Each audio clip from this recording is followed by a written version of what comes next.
Hello everyone, welcome back to the channel. In this video, I will show you how to create a zip file using PeaZip. First, open PeaZip on your Windows computer. From the main PeaZip window, look at the top and find the Add button. The Add button is used to start creating a new archive. Click the Add button to open the Archive Settings window.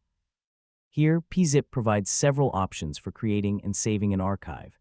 You may see options such as Archive Original Path and other archive settings.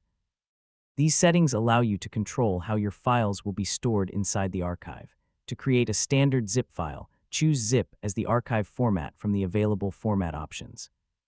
You can also choose the archive name and the location where you want to save it. For most users, the default settings are fine. After selecting Zip and checking the settings, click OK to create the archive.